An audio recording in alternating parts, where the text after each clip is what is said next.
Sandrine et Sandy ne supportent pas la nourriture. Depuis des années, elles refusent en effet de manger. Elles sont anorexiques et elles en souffrent. Malgré leur volonté de s'en sortir, malgré l'aide de leur entourage, eh bien rien n'y fait. Sandrine et Sandy ont donc décidé aujourd'hui de nous lancer un SOS. Comment pouvions-nous donc les aider? Eh bien, nous avons interrogé notre psychothérapeute Stéphane Clerget qui est avec nous aujourd'hui. Bonjour Stéphane. Et il nous a conseillé de leur faire rencontrer des jeunes filles qui ont vécu la même chose qu'elles, qui étaient dans le même cas il n'y a pas si longtemps et qui, elles, sont sorties. Elles vont les rencontrer, les accompagner, leur servir en quelque sorte de marraines. Elles sont passées par là, elles savent parfaitement ce que vivent et ressentent Sandrine et Sandy. Ces coachs, en quelque sorte, s'appellent Nolwenn et Caroline. Elles sont pour l'instant en coulisses. Nolwenn, Caroline, bonjour. Bonjour. Merci d'être avec nous. Pourquoi est-ce que vous avez accepté de servir de soutien à nos deux invités, à ces jeunes filles qui sont touchées par l'anorexie, comme beaucoup d'ailleurs de jeunes filles en France? Moi, je pense que quand j'étais malade, j'ai pas eu justement cette aide, cet accompagnement. Et je pense que ça m'a beaucoup manqué. Je me tournais un peu vers tout le monde et je sentais que j'étais pas comprise. Et là, cette démarche fait que, voilà, il y aura un écho, il pourra y avoir un effet de miroir. Donc, j'espère pouvoir apporter ça. Voilà. Est-ce que vous pensez pouvoir leur apporter le soutien nécessaire pour s'en sortir, pour avoir le déclic? C'est pas toujours facile, même quand on a été dans ce cas-là. C'est pas que l'entourage n'a pas aidé. Je crois que l'entourage n'était pas en mesure forcément de comprendre ce qu'on ressentait vraiment. C'est pas un reproche, mais aussi bien l'entourage que les médecins n'avaient sans doute pas la possibilité de vivre ce que nous, on vivait. Et je crois qu'il y a des choses qui sont assez personnelles que peuvent ressentir les personnes qui souffrent d'anorexie et qu'on est en mesure de comprendre entre nous, qu'on est en mesure d'échanger sans forcément parler. Et il n'y a pas cet échange avec le corps médical ou avec la famille. Vous pensez que vous allez vous allez trouver le mot, le truc qui va pouvoir déclencher chez elles, comme chez vous, aujourd'hui sur notre plateau, l'envie de s'en sortir?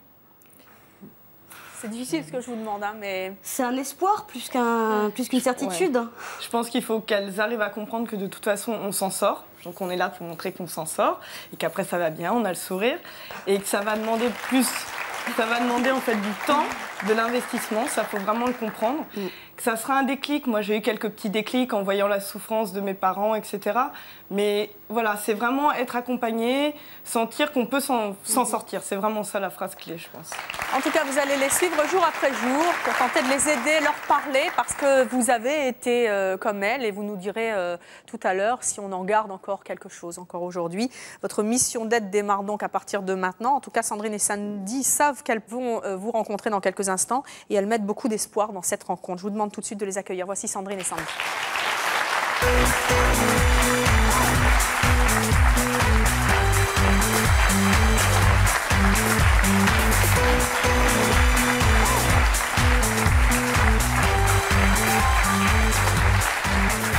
Bonjour à toutes les deux.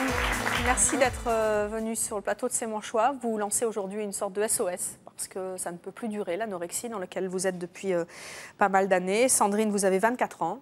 Vous souffrez d'anorexie depuis 2 ans et demi, presque. 2 ans et demi. Vous, Sandy, vous avez 31 ans, vous êtes mariée, vous avez 2 enfants, vous en souffrez depuis plus longtemps?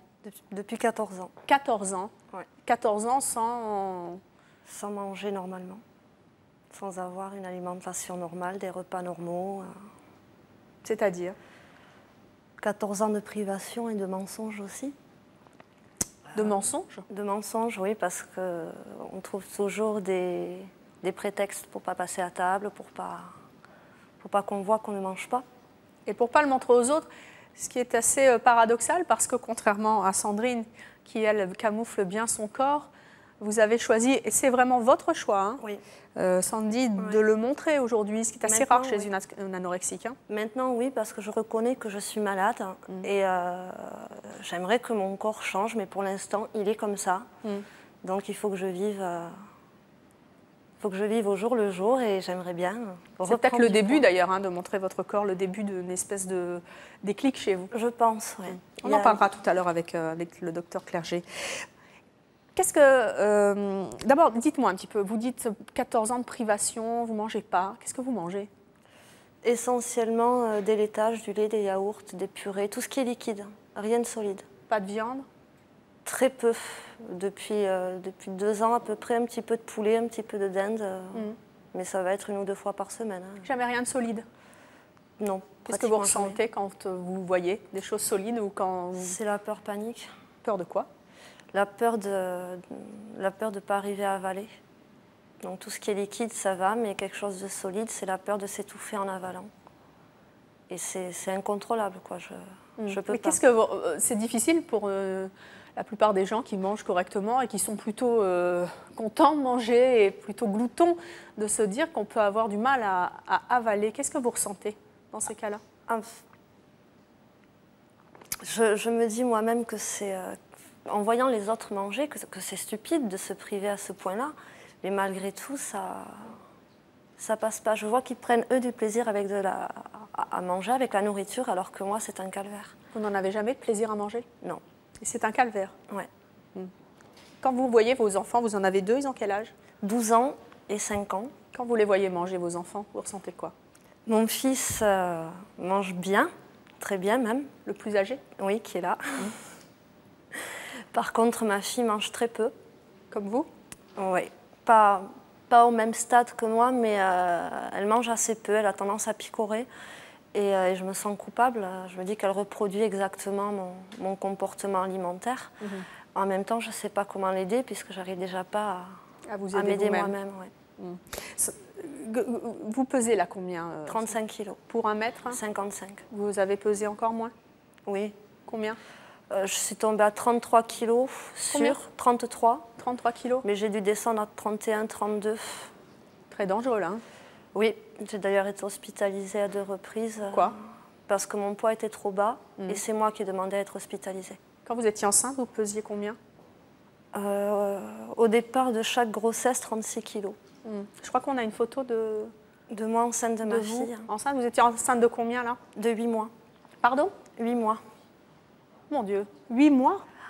Et j'avais pris 16 kilos pendant ma grossesse. C'était difficile de manger pendant votre grossesse? Sur la quantité, non. En quantité, je mangeais beaucoup plus, mais c'était mixé, tout était mixé. Jamais de solide, encore une fois? Non, jamais de solide. Et la quantité était plus importante parce qu'en fait, je ne m'occupais pas de moi, mais du bébé. Mais du bébé. Tout ce qui était important, c'était le bébé. Donc vous mangez liquide comme pour un bébé? Oui, ben, je mangeais des petits pots, des soupes, tout ce qui était bon pour un bébé, en fait. À quoi vous avez pensé pendant votre grossesse, justement, par rapport à ça? Vous culpabilisiez? Non. L'anorexie, mais alors vraiment, j'y pensais pas du tout enceinte. C'est avec le recul que je me rends compte que ça a été dangereux pour moi comme pour mes enfants. Et qu'est-ce qu'ils vous disaient, les médecins? Surtout de manger, de prendre du poids. Parce que vous étiez en dessous du seuil. Hein, complètement en dessous, oui. Et vous n'aviez pas de carence, rien du tout? J'avais toujours des compléments en fer, en calcium. Ça, c'est tout le temps. C'est constamment comme ça. Vous vous êtes caché longtemps à votre entourage? Oui, des années, oui. Comment ça s'est passé? Je voyais bien que mes parents s'en rendaient compte. Et en même temps, je ne voulais pas leur faire de peine. Donc je ne voulais pas leur dire que oui, je maigrissais, mais je ne reconnaissais pas que j'étais malade. C'est-à-dire, vous vous cachiez dans des pulls? Oui, des pulls énormes, ou dire je dois étudier, je n'ai pas le temps de passer à table. Éviter toutes les discussions, fuir à chaque fois qu'ils demandent, qu'ils essayent d'entamer une conversation, qu'ils essayent d'amener le sujet, qu'ils tendent une main, en fait. C'était un refus total. Votre mari aussi, vous lui avez caché? Il l'a su par ma mère, qui lui a dit dès le départ que j'étais anorexique. Il pensait que ce serait passager. Maintenant, il s'essouffle. Et c'est pas dur pour lui? Parce que même avec l'amour, malgré l'amour, vous avez continué? C'est très difficile, parce qu'il ne sait plus quoi faire pour moi. Il pensait vraiment que c'était juste une passade, une étape, parce qu'on s'est mariés très jeunes. Comment vous faites pour faire à manger? Vous faites à manger? C'est vous qui faites à manger à la famille? Moi ou mon mari, ou tous les deux. Ça ne me gêne pas du tout. Hein, et comment vous faites pour manger avec eux? J'aime la nourriture. Si c'est des purées ou des choses liquides, ça va. Je mange avec eux. Quand c'est des choses plus solides, j'essaye. Et si vraiment ça passe pas, je reste à table quand même, mais je recrache. Si j'ai quelque chose dans la bouche, je vais le recracher. Mais je m'impose un temps de repas. Enfin, je m'impose d'être à table déjà. Oui, c'est-à-dire que vous êtes assise à table, mais vous ne mangez pas. Il paraît que votre fils vous aide un peu. Beaucoup. Qu'est-ce qu'il fait? Il m'aide beaucoup. Mais tous les matins, il prépare mon petit déjeuner. Il vient me réveiller avec mon petit déjeuner de près, avec 2 brioches, du beurre. Et à chaque repas, ça il passe reste, les brioches seulement si c'est trempé dans le lait. Il faut que ce soit bien défait, bien liquide. Et donc, il reste avec moi à chaque repas jusqu'à ce que j'ai complètement fini. Ça doit être difficile pour une maman de voir que son fils se dévoue pour vous faire manger Les et rôles que sont malgré inversés. cela... Les rôles sont inversés. Oui. C'est lui qui s'occupe de moi et qui me protège. C'est difficile à vivre, ça? Oui. Oui, parce que c'est pas son rôle. C'est mon fils, c'est à moi de le protéger. D'un autre côté, je suis fière de lui. Parce que c'est un grand garçon et qui m'aime. Et c'est pour ça aussi qu'aujourd'hui, vous êtes venu nous demander de l'aide et on va tenter d'essayer de vous aider. Sandrine, vous avez 24 ans, vous vivez aussi maritalement, mais vous n'avez pas d'enfant. L'histoire de Sandy, c'est un peu la vôtre aussi. Ça a commencé quand? Moi, c'est un petit peu différent. Moi, ça a commencé, enfin, c'est plus récent. Ça a commencé il y a 3 ans. En fait, j'ai eu un accident de voiture assez jeune. À la suite de ça, j'ai pas mal grossi. Et puis, donc après, je me suis mis en appartement avec mon conjoint. Et on a décidé de faire un bébé. Mais je me suis dit, avant de faire un bébé, je veux perdre ces kilos que j'ai en trop pour pas avoir mes kilos de grossesse plus ces kilos à perdre. Donc, j'ai commencé par un régime... Donc au début, on va dire que c'était un régime, ça pouvait aller. J'ai enlevé les féculents et tout ce qui était matière grasse. Mais bon, je mangeais encore normalement. Bon, quand j'allais au resto chez des amis, je faisais attention, mais je mangeais. Et puis un jour, j'ai fait un excès et j'avais trop mangé, donc j'ai dit je ne vais pas manger le soir. Puis le lendemain, sur ma balance, j'ai vu que ça marchait. Donc on commence par enlever un repas, puis... Après, c'est devenu tous les soirs. Et puis, après, il fallait accélérer. Donc, après, c'était le petit déjeuner. Et puis, de moins en moins à midi. Et ça en est arrivé jusqu'à quasiment plus manger. Et je buvais énormément, entre 9 et 10 litres d'eau par jour. Ouais. Donc, café, soda light aussi. Qu'est-ce que vous ressentiez? Je ne sais pas où vous en êtes, mais vous allez me le dire, mais qu'est-ce que vous ressentiez au moment où vous buviez 10 litres d'eau par jour et où vous ne mangiez plus? Eh bien, ce qui est très bizarre, c'est que quand on maigrit, on a une certaine euphorie. Ouais, on est,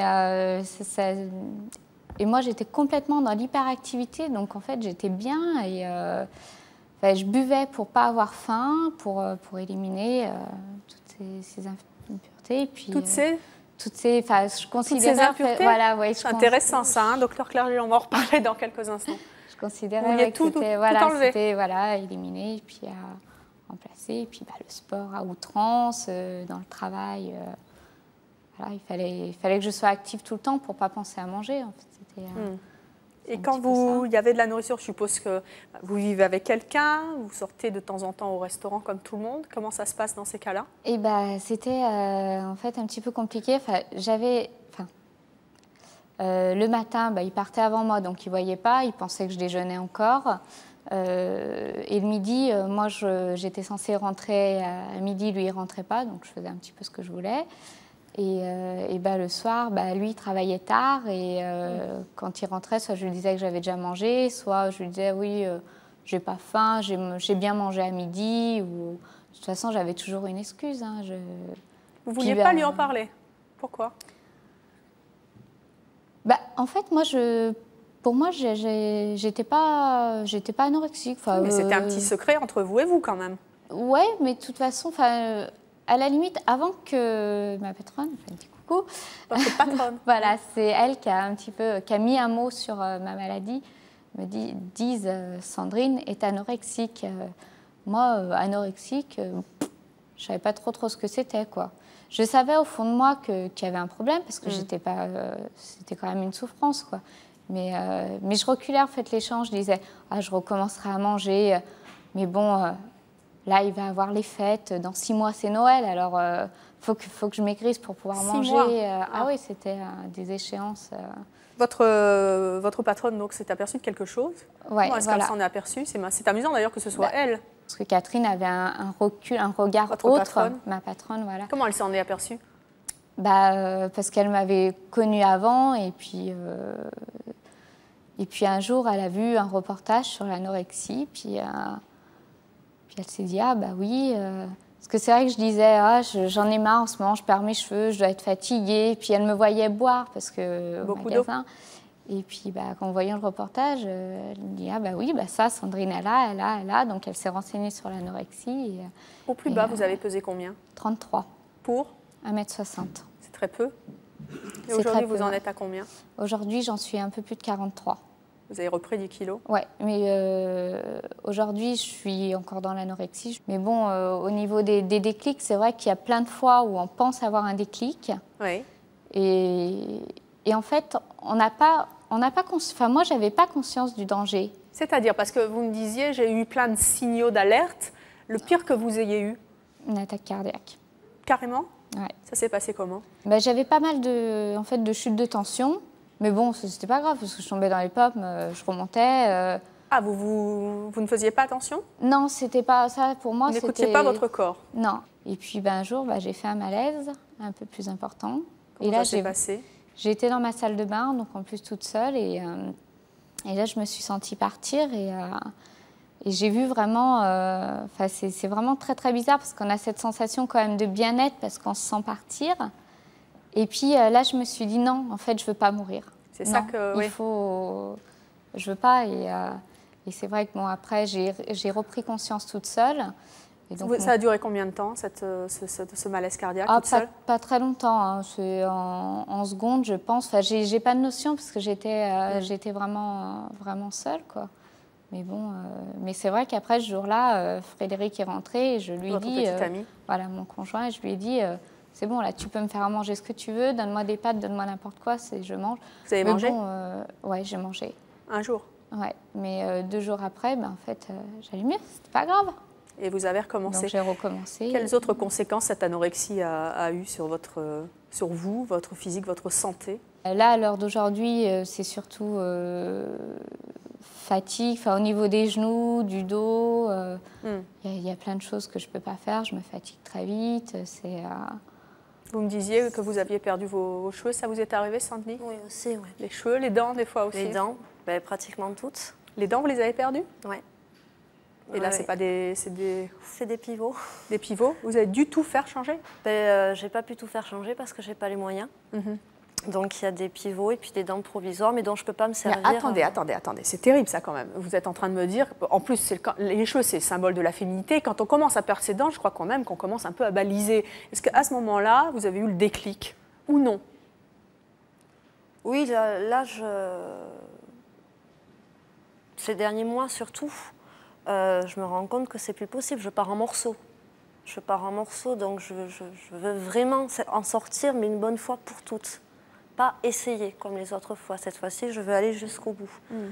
Mais comment je ne sais pas. Ça, on va en discuter. Sandrine, vous me disiez, j'avais le sentiment de partir jusqu'au jour où j'ai eu cette attaque cardiaque. Je me sentais bien parce que je partais, puis quelque chose m'a rapproché, m'a ramené à la vie, finalement. Aujourd'hui, si vous êtes là, c'est parce que vous avez envie de vous en sortir?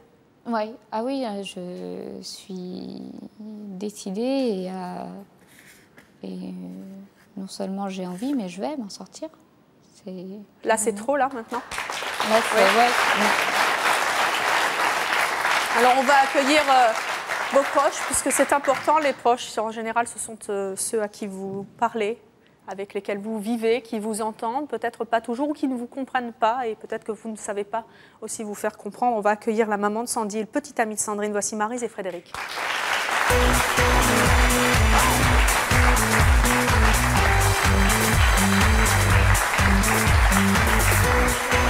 Bonjour à tous les deux.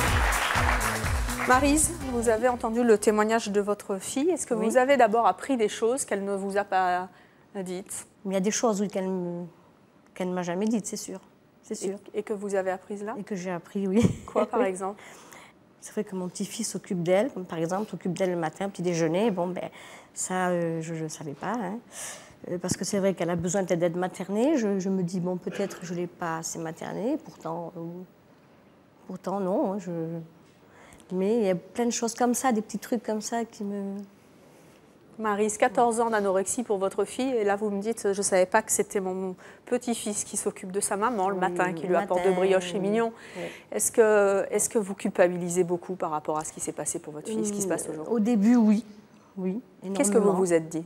Au début, je me disais, mais peut-être que je n'ai pas fait assez attention quand elle me parlait, ou peut-être que je suis pas assez à son écoute, je suis peut-être pas assez derrière elle, peut-être que...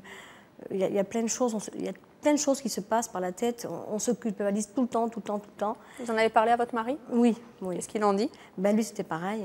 Et c'est vrai qu'il n'a pas voulu venir aujourd'hui parce que ça le motive beaucoup. C'est trop dur pour lui? Oui, trop dur pour lui. C'est vrai qu'on cherche toujours à comprendre pourquoi on tombe dans l'anorexie. Et je suppose que, mais je parle sous le contrôle du docteur Clerget qui nous en dira plus dans quelques instants, je suppose que toutes les filles qui font régime ne tombent pas dans l'anorexie. C'est qu'il y a bien quelque chose. Vous vous êtes posé la question, Sandy, oui, par rapport à vos parents ou... J'ai pas fait de régime à la base. Hein. Je voulais pas maigrir. Non, moi, c'est le passage de l'adolescence à l'âge adulte. Qu'est-ce qui n'est pas passé? Déjà, je me suis sentie adulte très tôt. J'ai passé mon bac, j'avais 16 ans. J'étais en fac à 17 ans, mariée à 18, maman à 19. Donc j'ai tout fait très très vite. Et du jour au lendemain, j'ai dit, bon, maintenant je suis une adulte. Alors que dans ma tête, je ne l'étais pas encore. Je suis partie du jour au lendemain. C'est-à-dire? En l'espace de 3 minutes, j'ai vidé ma chambre et je leur ai dit, je m'en vais. À quel âge? 18 ans. Et pourquoi? J'avais l'impression que... Je savais que je leur faisais du mal parce qu'ils voyaient que je ne mangeais pas, que je maigrissais. Et c'était comme si je ne voulais pas être un poids pour eux. Leur dire maintenant je suis une adulte, je ne suis plus une enfant, je vais pouvoir y arriver toute seule. Et c'est pas vrai, on se ment à soi-même. Ça a été un soulagement pour vous, Sandy, de partir, ou ça a été pire finalement? Non, vous auriez voulu que vos parents vous fassent rester? Ça a été pire. Ça a été pire parce que je me sentais coupable de les abandonner. Vous êtes beaucoup senti coupable dans votre vie. Mais hein. tout le temps. C'est incroyable, ça. D'où ça vient cette histoire de culpabilité là? Je peux pas dire non. Il faut toujours que je fasse plaisir aux autres. C'est fou cette pression que vous vous mettez là depuis. C'est incroyable. Sandrine, vous vous mettez la même pression? Je vous vois hocher un peu la tête. Le sentiment de culpabilité et le regard des autres, toujours. Vis-à-vis de qui? De votre compagnon aussi? Surtout de mon compagnon et de ma mère. Surtout. C'est-à-dire? Il faut que je leur plaise, il faut que je sois parfaite pour eux. Ah, c'est ça le point commun entre les deux. Hein? Ouais. Frédéric, qu'est-ce que, quand vous l'entendez parler comme ça de culpabilité, tout ça, vous qui ne vous êtes pas aperçu finalement, hein, il a fallu que la patronne de votre petite amie vous mette un peu les yeux en face des trous? En fait, moi je m'étais aperçu qu'elle était malade, enfin qu'elle était malade, si, qu'elle avait un problème. Mais de là à savoir ce qu'elle avait, le nom d'anorexie, pour moi, ça ne disait pas grand-chose. Enfin, j'en avais entendu parler comme ça, mais c'est elle qui vraiment m'a dit elle est anorexique. Mais quand on nous dit ça, on dit non, elle n'est pas malade à ce point-là. Et qu'est-ce que vous avez ressenti quand vous avez eu le... Quand vraiment on le sait, on se dit qu'on est bête. J'avais un mur devant les yeux pour ne pas m'en rendre compte, quoi. Il y a quelque chose d'incroyable quand même, on parlait du rapport au corps. Sandy, vous disiez que pendant longtemps, vous vous étiez caché de vos parents, mettez des gros pulls pour pas qu'on voit ce corps qui se décharnait. Frédéric, vous vivez avec elle. Elle se cache aussi à vous, physiquement? Ah oui. C'est-à-dire? En fait, au début et maintenant moins, mais encore. Elle s'est toujours arrangée pour que je la vois pas quand elle se déshabillait, quand soit elle était dans la lumière, soit elle se déshabillait quand j'étais pas là, juste avant que j'arrive, elle était déjà dans le lit, et je m'en suis pas toujours vraiment rendu compte. Vous avez bien senti quand même qu'elle commençait à maigrir. Ça se sent ces choses-là? Ah oui, aussi. ça se voit, oui, je m'en étais ça rendu compte. Ça se compte. voit pas, mais ça se sent. Voilà, en tout cas. non, mais ça je le savais, mais c'est vrai qu'elle se débrouillait toujours pour le cacher. Et à chaque fois, il y avait une excuse, il y avait toujours quelque chose. Bon, il y avait quelque chose même dans nos rapports qui avait changé, quoi, mais... C'est-à-dire? On s'entendait quand même pas aussi bien qu'avant, on parlait moins. C'est tout un ensemble de choses, quoi. C'est vrai que vous avez voulu partir? Ou qu'ils partent? En fait, je m'éloignais des gens parce que quelque part, ils dérangeaient mes petits comportements d'anorexique, quoi. Le public en reste quoi? Mais non! Ah, madame, venez donc. Naturellement, c'est la dame qui est tout au fond et qu'on me fait venir là. Venez. Bonjour Edwine. Bonjour. Bonjour aux invités. Et moi, je trouve que vous êtes super magnifique et je voudrais vous poser une question. Est-ce que vous aimez finalement votre corps? Moi, je suis encore dans le déni complet. Je ne le vois pas, mon corps. J'ai fait d'ailleurs de la vidéothérapie. Et Qu'est-ce que c'est? la vidéothérapie, en fait, on vous filme dénudé pour justement essayer de prendre conscience, de vous dire c'est votre corps, mais pour Mais est-ce moi... qu'il y a un miroir chez vous? Est-ce que vous regardez? Ou il n'y a pas du tout de miroir parce que vous n'aimez pas vous regarder dans le miroir? Il y a des miroirs, mais même si je me vois dans le miroir, je vois que cette partie. Je n'ai pas conscience, enfin pour moi, c'est mon corps, à la limite, je ne le vois pas, il n'est pas là. Je l'aime pas, c'est sûr. Vous l'aimez pas, pourquoi? Je vois, je l'aime pas. Oui, je vous en prie. Excusez-moi, pourtant vous êtes magnifiques, hein, vous êtes super, vous êtes belles toutes les deux, mais je trouve que... Mais c'est incroyable. Alors, je voulais vous remercier, vous avez du courage. Et je voulais poser une question, est-ce que vous arrivez à maintenir une vie sociale? Est-ce qu'il y a une exclusion professionnelle ou, Moi, je suis en invalidité pour mon anorexie, Oui. avec une incapacité à travailler, Oui. parce que je suis trop fatiguée, j'ai plus la force. Je garde une vie sociale, j'ai des amis, je suis entourée, mais c'est un masque. Je vais sourire, je vais rire, mais je leur présente quelqu'un qui n'est pas moi intérieur. Et vous vous rendez compte que vous avez un masque devant Ouais. vous et Ouais. Vous allez d'ailleurs rencontrer dans quelques instants vos marraines qui vont tenter de vous aider parce qu'elles sont passées par là et on va recevoir de jeunes filles qui, elles d'ailleurs, s'en sont sorties. Juste un mot, docteur Clerget, avant qu'on rentre plus dans le vif du sujet. On a entendu plein de choses, hein. Elles ne prennent pas de plaisir à se faire plaisir. Et puis il y a cette espèce de culpabilité de vouloir toujours être au top. Là, à brûle-pourpoint, là, vous voyez quoi? C'est vrai que dans l'anorexie, il y a souvent le désir de ne rien désirer. Et, la nourriture, bien sûr, mais aussi le reste, c'est-à-dire tous les types de plaisirs, notamment les plaisirs amoureux ou sexuels. Je crois que vraiment dans l'anorexie, il y a la volonté de ne dépendre de rien. Alors, on va voir le cadeau des Sabrina. Elles savent bien ce que c'est que d'être affamée, d'être faible, maigre, de vivre avec cette souffrance par rapport aussi à l'entourage. Aujourd'hui, elles s'en sont sorties de cet enfer de l'anorexie. C'est donc plein d'espoir pour vous. Voici leur témoignage. Elles vont nous dire comment elles sont sorties de l'enfer de l'anorexie. Aude et Sabrina.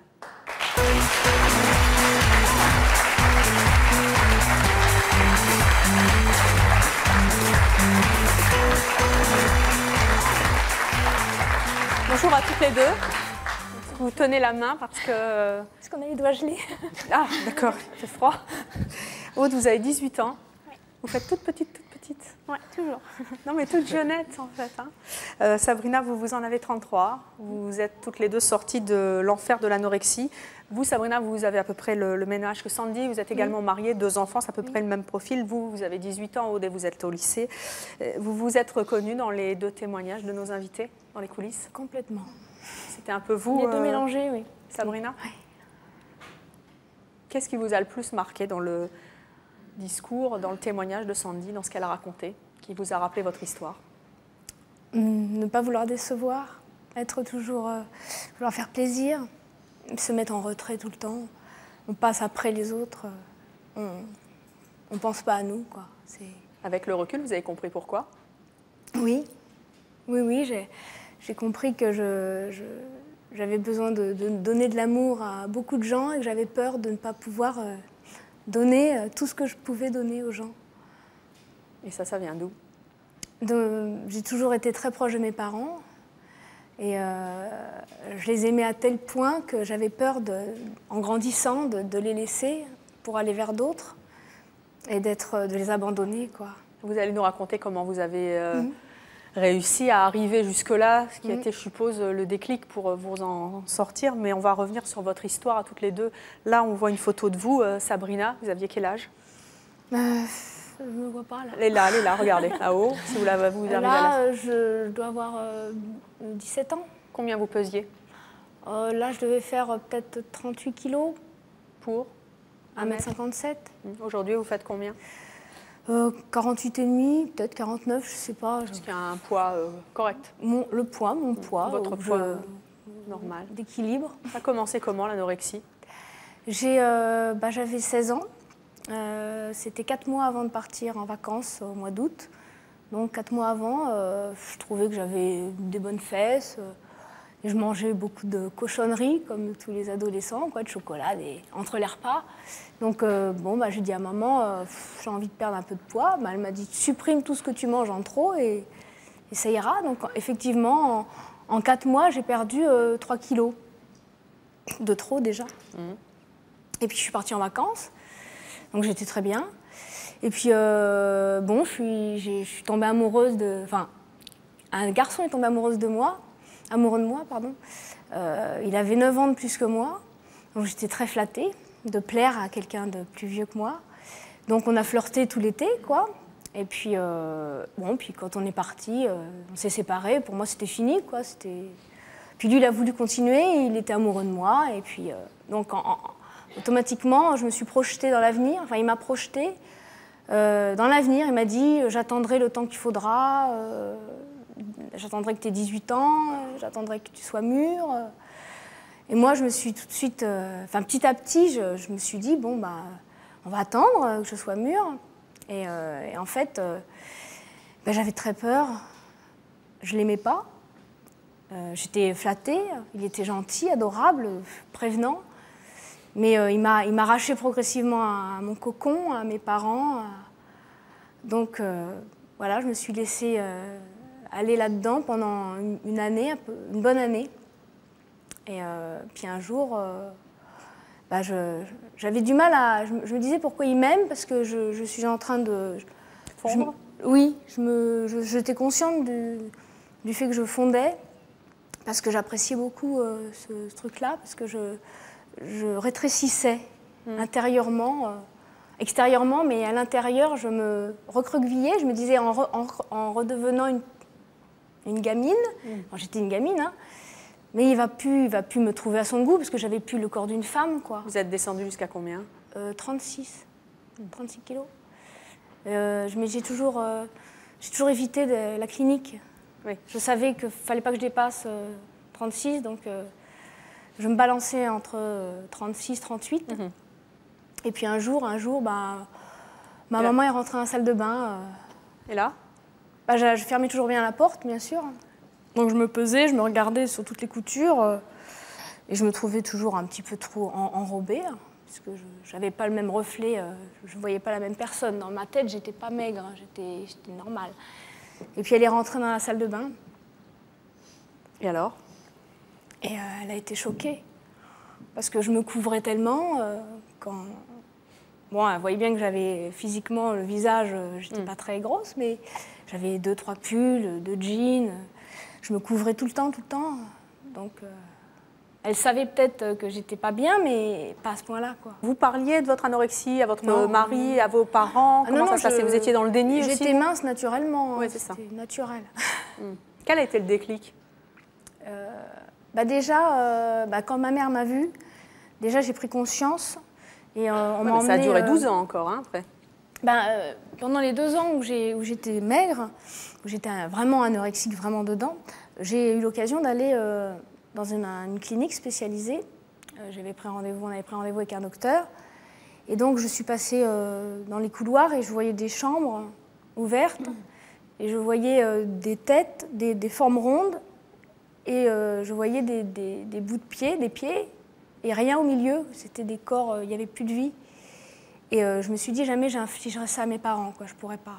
Donc vraiment, c'est là que les 36 kilos, le médecin m'a dit, si tu descends plus bas, ce sera l'hôpital.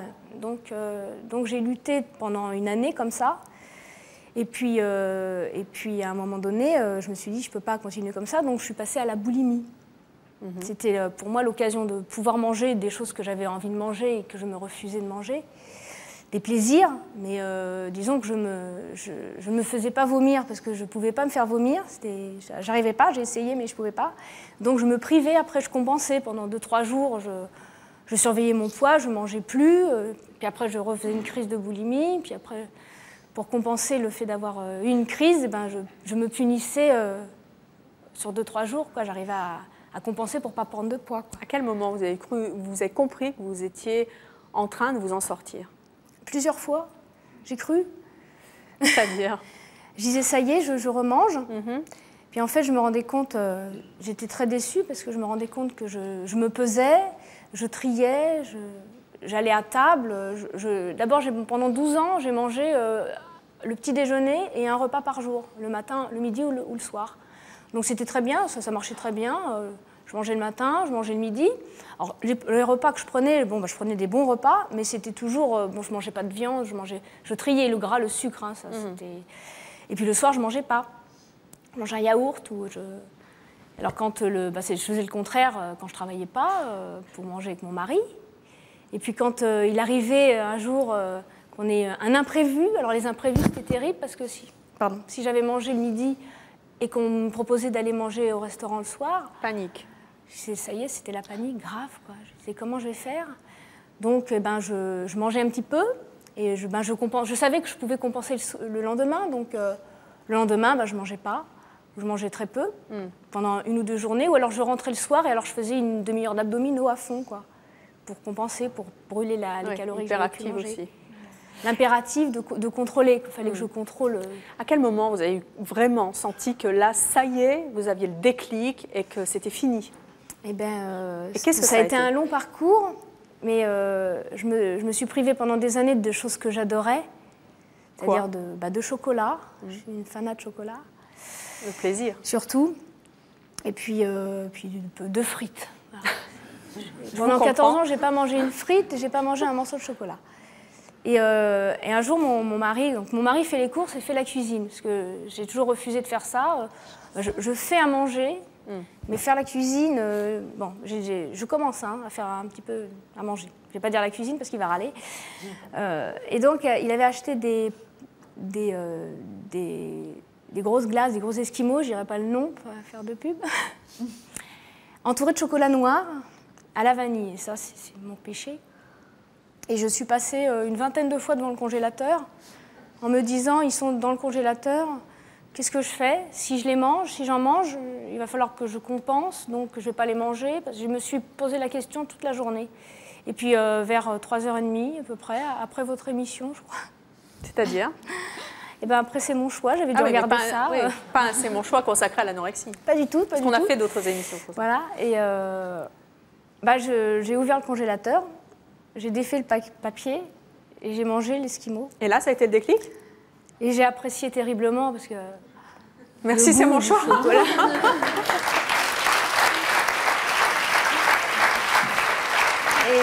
Et j'ai mangé le 2e, c'était une boîte de 4. J'ai mangé le 3e et j'ai mangé le 4e. Et là, c'était fini, vous étiez guérie?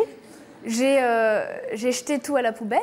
Et puis voilà, j'ai été chercher mes enfants, on est revenu. Et mon mari, le soir, quand il est rentré, il a été jeter quelque chose dans la poubelle. Et il m'a dit, mais il y a du monde qui est venu cet après-midi? Mais je dis non. Mais qui c'est qui a mangé les esquimaux? C'est moi. Il m'a dit, c'est toi. Alors la première chose qu'il m'a demandé, c'est, mais tu vas pas manger ce soir alors? Mais j'ai dit, si, pourquoi? Et pendant une semaine, j'ai commencé à manger matin, midi et soir. Comme ça? Comme ça. Parce que j'ai mangé et je me suis pas culpabilisée. Le travail avait fait son chemin et vous ne savez pas vraiment pourquoi c'était. J'ai pas eu tout de suite l'idée de dire, ce soir, il va falloir que je fasse une demi-heure d'abdos, il va falloir demain, je ne vais pas manger. Non, je ne me suis pas posé la question. J'ai mangé le soir comme tout le monde. Et j'ai mangé le lendemain à midi, le soir et le lendemain. Et j'ai appelé mon médecin, parce que j'ai un médecin qui m'a suivi pendant des années, un médecin généraliste qui me connaît depuis que j'ai l'âge de 4 ans. Qui a suivi mon parcours de loin, mais en étant toujours présent, ainsi que mes parents. Et je l'appelais, il venait me voir souvent, et on parlait beaucoup. Et à chaque fois que j'ai cru que j'étais sortie d'affaires, je l'appelais, je disais, ça y est, c'est fini. Et puis quand il me revoyait pour une angine ou quoi que ce soit, il voyait bien que c'était pas fini. Et là, je l'ai appelé, je dis, voilà, ça fait 1 semaine que je mange tous les jours. Je me sens bien. Il m'a dit, mais...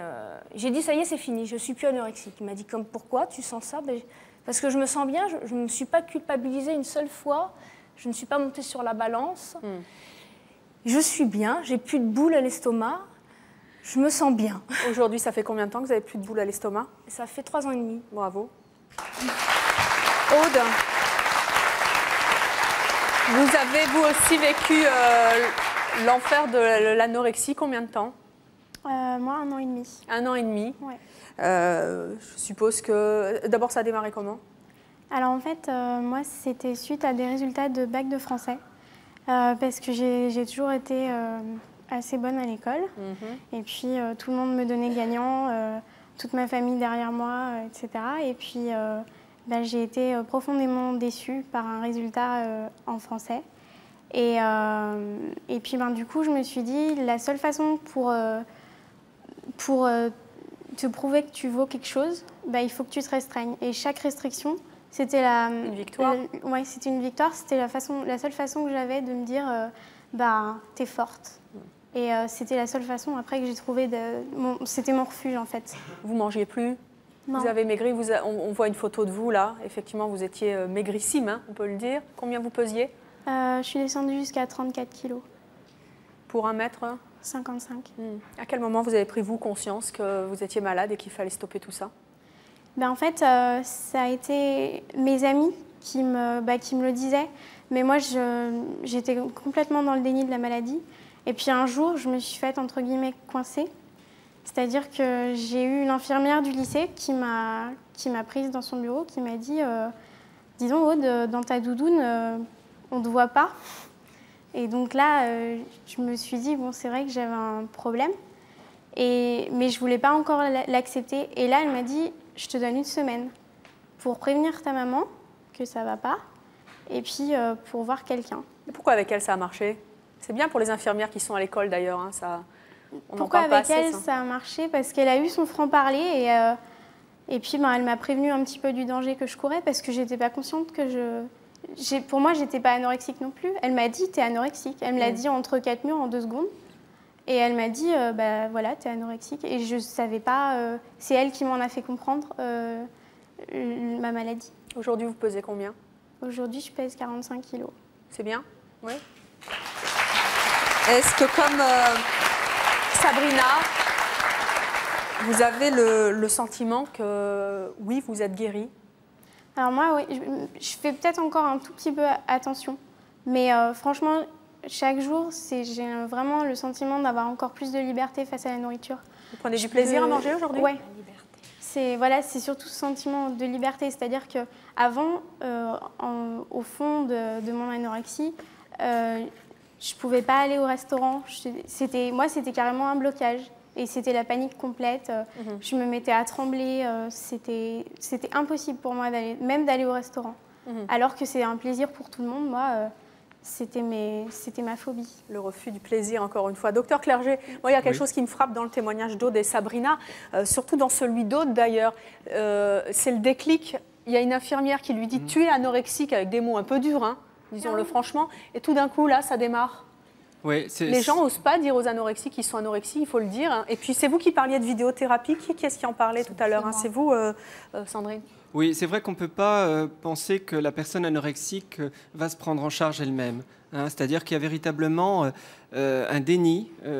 C'est-à-dire que la personne ne voit pas son corps maigrir. Pourquoi? Parce qu'on ne voit pas qu'avec les yeux. On voit aussi beaucoup avec sa tête. Et c'est vrai en amour aussi, puisque le partenaire Frédéric disait qu'il ne le voyait pas non plus, parce qu'il ne voyait pas uniquement le corps de sa femme, il la voit avec les yeux de l'amour. Donc les yeux ne suffisent pas pour voir. Et dans le cas de l'anorexie, véritablement, la personne anorexique se voit grosse. Donc c'est évidemment important que l'entourage... Mais c'est terrible aussi en même temps, hein, pour les proches, parce qu'on ne trouve pas toujours, et c'est Maryse qui le disait, on ne trouve pas toujours les mots, on ne veut pas blesser. Oui, et pourtant, je crois que la responsabilité de parents, c'est aussi de prendre en charge à ce moment-là son enfant et de l'amener aux soins, parce qu'on ne peut pas uniquement laisser l'enfant comme ça dépérir. Les parents sont aussi responsables de la santé de leur enfant, et ils doivent le dire. Et c'est vrai que les jeunes filles anorexiques refusent vraiment de se soigner. Et c'est une des situations, comme les dépressions graves, où, entre guillemets, il faut forcer sa fille en tant que parent. Il ne faut pas hésiter à la forcer, à l'amener se faire soigner, parce qu'il y a une méconnaissance du trouble et qui fait qu'il y a quand même des anorexiques qui meurent. Oui.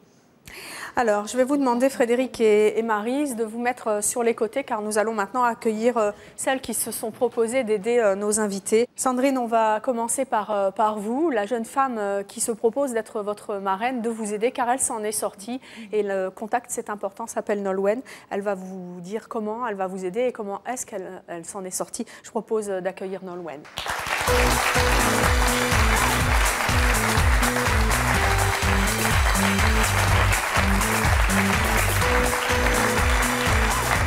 Bonjour, allez donc vous asseoir.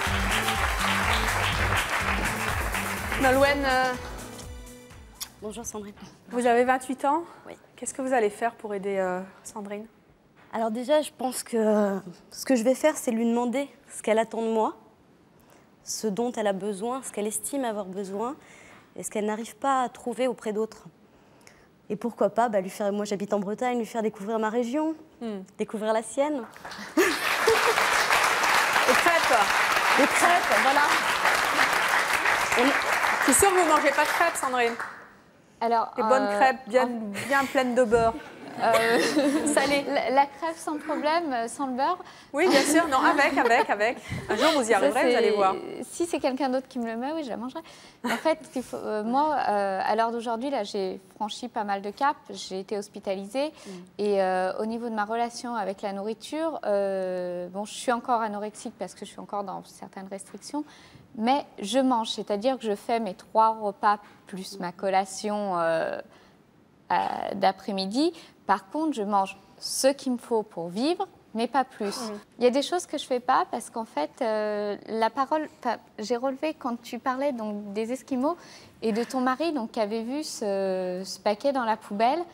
Et c'est vrai que moi, il peut m'arriver d'avoir envie de manger. Des fois, je me dis, oui, je vais manger. Puis je me dis, mince, qu'est-ce qu'ils vont dire les autres voilà. Et c'est vrai que... Qu'est-ce qui se passe? Voilà. Et je m'énerve tout de suite si je vais manger quelque chose. Et Frédéric va me dire, mais pour me féliciter, « Ah, t'as mangé ça, ça va l'étonner ?» Et alors là, moi, tout de suite, je vais me braquer, je vais dire, « Ah bah oui, j'ai mangé ça, mince, fallait pas, non, c'est trop. » En fait, vous êtes dans un cercle vicieux, vous ne voulez pas que ça se voit, mais il faut que ça se sache, et enfin, c'est un peu compliqué. Je me dis, s'il me le fait remarquer, c'est que j'aurais pas dû. Donc en fait, c'est vrai que j'ai envie que les autres me traitent normalement, me disent plus, fassent plus de plats à part pour moi. On a envie que les autres pensent qu'on est normal, quoi. Nolwenn, est-ce que vous vous engagez à soutenir, à apporter votre expérience aussi à Sandrine? Bien sûr, bien sûr, parce qu'il y a des choses que j'ai vécues que j'ai pas envie qu'elle vive. On espère que ça va porter ses fruits. Je vous propose maintenant, Sandy, d'accueillir celle qui s'est proposée d'être une sorte de coach, de marraine, qui a vécu aussi l'enfer de l'anorexie. Je rappelle que ça fait plus d'une dizaine d'années que vous êtes dedans. Vous avez 2 enfants qui vous aident, en tout cas le plus âgé. Je vous propose d'accueillir Caroline.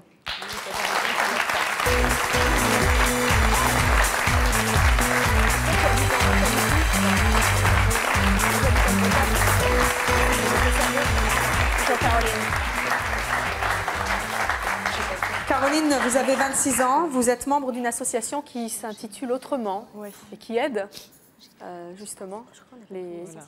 Oh, ça y est, le contact est engagé. C'est bien. Ça y est, on commence. Bravo, c'est super.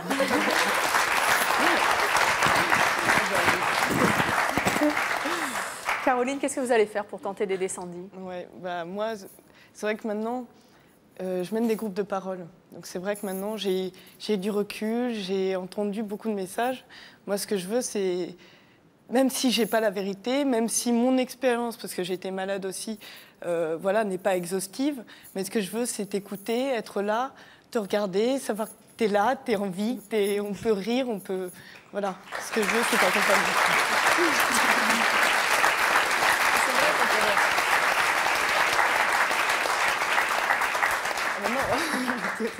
Ça vous touche, Sandy? Beaucoup, oui. Pourquoi?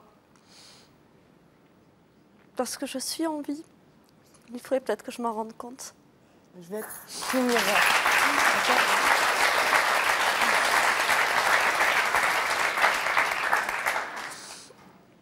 Ça vous manque de ne pas pouvoir parler de ce que vous vivez avec quelqu'un qui a été comme vous? Oui, beaucoup. Beaucoup. Énormément, ouais.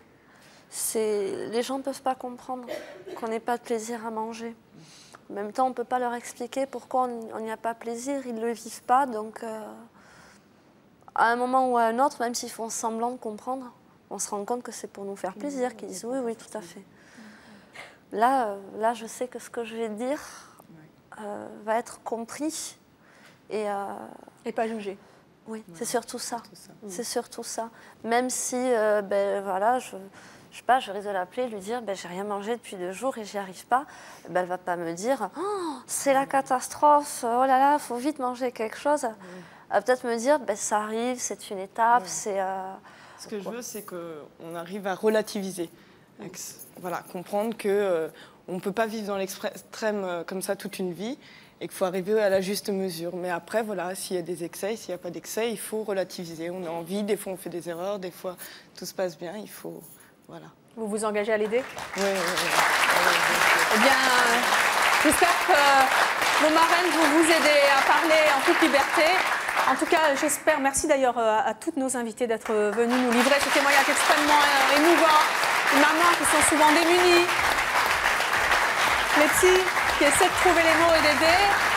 Et puis vous, peut-être, est-ce que ça vous aura donné, allez, je ne vais pas l'employer puisque je l'ai dit souvent, mais en tout cas, ça vous aura donné quelques idées pour aider vos proches, peut-être si vous êtes concernés, ou à avoir envie de vous en sortir si vous êtes dedans. J'ai beaucoup de jeunes filles anorexiques qui nous écrivent à l'équipe de C'est mon choix pour nous dire que ça leur a fait du bien d'avoir entendu parler avec des mots qu'elles connaissent bien de leur maladie. Merci à tous de nous avoir suivis. À bientôt.